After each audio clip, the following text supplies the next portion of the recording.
Hi, and welcome to my review of a Royal Enfield Continental GT. This is the older version that's out of production now. It uses the air-cooled 535 engine, not the current 650 twin which carries the name. While I'm rambling on, in the background, the footage is of a recent ride I went on in the Brecon Beacons. I came up then through the Rhigos and down through the Rhondda. Why did I buy this bike? Well, I've fancied an Enfield for quite some time. I'd had previous rides on Bullets of various ages, and I really love that half-litre air-cooled single. I know it's antiquated, but it's just totally unique, and I'd even say incredibly pleasurable to ride. In the Bullets, though, I always felt the rest of the package lacked just a little bit. It made it one of those bikes I wanted, but I just couldn't quite throw money at. I started to notice recently, though, these older Continental GTs are starting to drop in price. I think the 650 twin coming into the market, carrying the same name, basically tanked the price of the older bike slightly. It's a bike I wrote off when it first came out. I'd looked at it and thought, well, there's a calf racer that can't crack a ton, what's the point? But it started to look appealing with some of the prices I was seeing. I did a bit of hunting round. I turned up the 2015 I've got with 237 miles on the clock. Yes, that is 237 miles. It was basically a brand new bike that had sat for 5 years. The story was a common one with Royal Enfields. You got an older gentleman wanted to relive his biking days. He realised he was a little bit too old for the new toy he bought. He parked it up in a garage, spent a few years pampering it, occasionally starting it, and then sold it on for button money. This one came with the factory sports exhaust, which is pleasantly louder than stock, but it doesn't split your ears.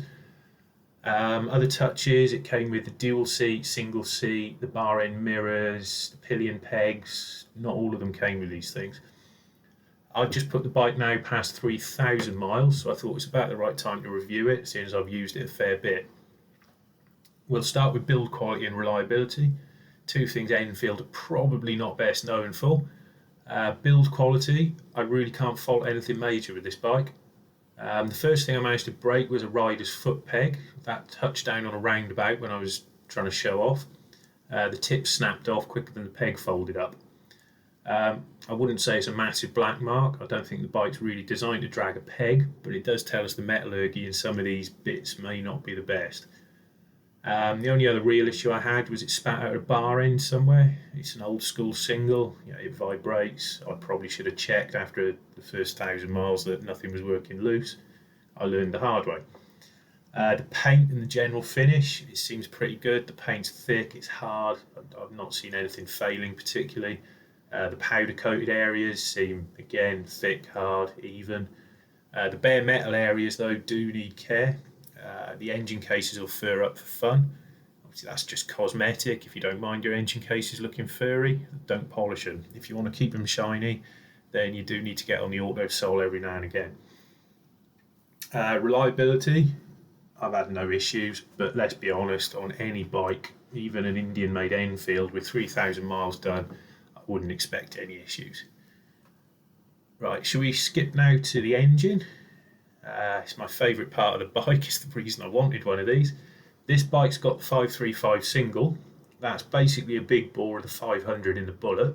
I think it's got bigger valves and so on as well. I believe they claim 28 or 29 brake horsepower with 33 foot-pounds of torque. That's hauling a bike that weighs somewhere in the region of 170 odd kilos wet. You've got a 5-speed gearbox.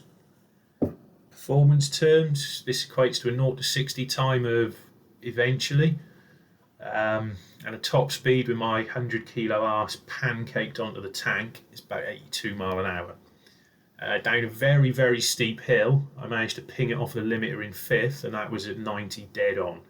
So you're not going to do a ton on these without engine work and altering the gearing. The light, skinny nature of this bike makes 70 mile an hour surprisingly interesting, though, especially if you look at the wheels on it. You'll see they're taller and thinner than you'd expect on a modern bike.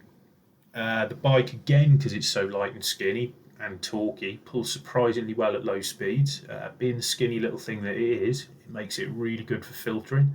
Get right to the front, and then the sort of punchy little single will get you off those lights ahead of anyone else. On the roads, you're really working to keep the speed up. Doing it can be incredibly fun. you're dancing around the gearbox, and it's a bit like your 125 days, but with a bit more torque, so it's just a bit more satisfying. Even riding it slow again is a nice experience in itself. You plod along in top around 50ish, the engine just gently thumps along. It's one of those motorcycling experiences you can only call sublime. Just, an old British single thumping along through the countryside. I've done a lot of green lane stuff on this as well with the dry weather we've had, and I'll say it pulled you lovely up all sorts of terrain. One last thing on the engine: when I ride it like I stole it, I can't get it to do less than 70 miles per gallon. Riding it sensibly, I get well into the 80s.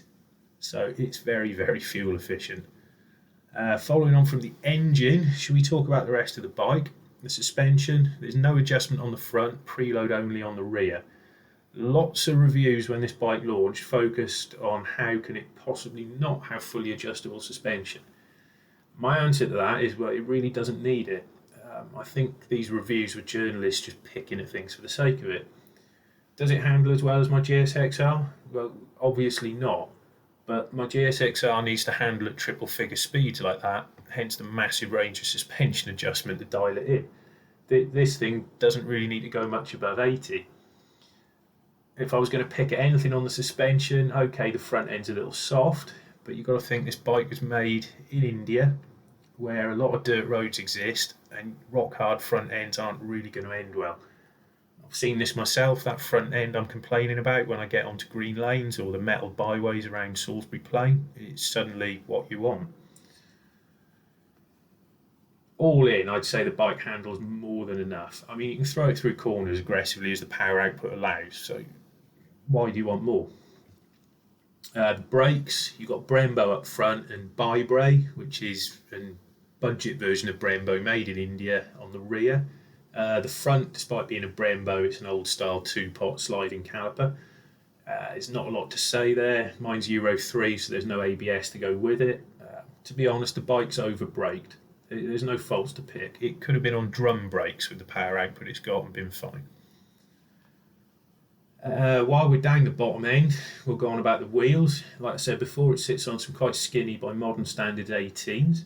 You need to remember these are old-fashioned spoked wheels, so it's tube tyres and you're using inner tubes. That's one to remember if you get a puncture, because you're not going to be plugging it with a mushroom, you're going to be taking the wheel off. It comes stock with Pirelli Sport Demon. I quite like these so far. I've run them on tarmac, sort of rough byways and a little bit of mud. They do absolutely fine. On the tarmac, they heat up quickly, they stick well, they've never given me any cause for concern. When I do change them, I'll try something else, but they've set a good bar to be surpassed. Comfort and ease of use on this bike. Don't let the racer looks fool you, they really are just looks. The seating position's fairly neutral.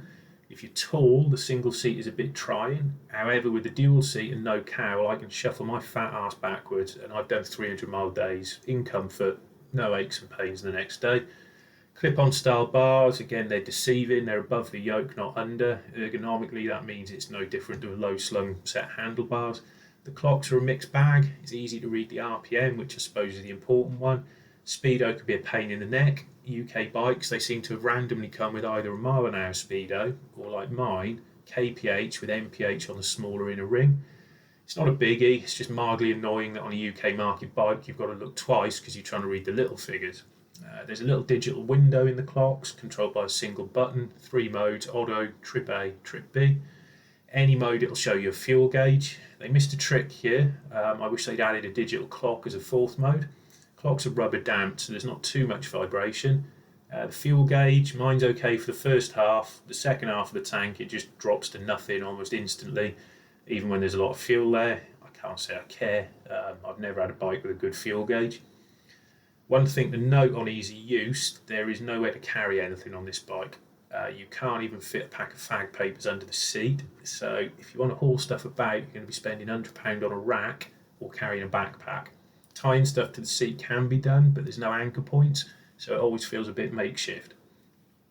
Servicing, personally I DIY everything. This bike's lovely for that. It's an air-cooled single with no fairings, so you don't spend 2 hours removing plastics just to get at the spark plugs. There's a few little unique features you want to keep in mind. It's got 3 drain plugs on the sump, one of which has got a little tea strainer in it that you need to clean. If you don't remove all 3 plugs, you won't get all the old oil out. Up to about the first 1,000 miles, I was dumping oil every 200 miles and the strainer was swarfing up. Since we passed about 1,000-ish miles, it doesn't swarf now. It's running nice and clean. I'll change at more sensible intervals now. Plugs, filters and oils, you're looking at around 50 quid, about an hour of your time if you take it easy with a cup of tea. Personally, I'd call that very, very low demand servicing. I can't even change the plugs on my GSX-R in that time. So as a quick final summary, I think this is a bike everyone should try at least once, this or a Bullet, anything with these old style singles in them. They're a very unique experience. They may be Marmite, you'll love it or hate it. Personally, I love it, if you can't tell from the review. The bike feels balanced. I mean, in a world where pushing power figures seems to be the constant requirement, and you end up with a bike that a small computer is actually helping you ride it, it's just a breath of fresh air to have something different.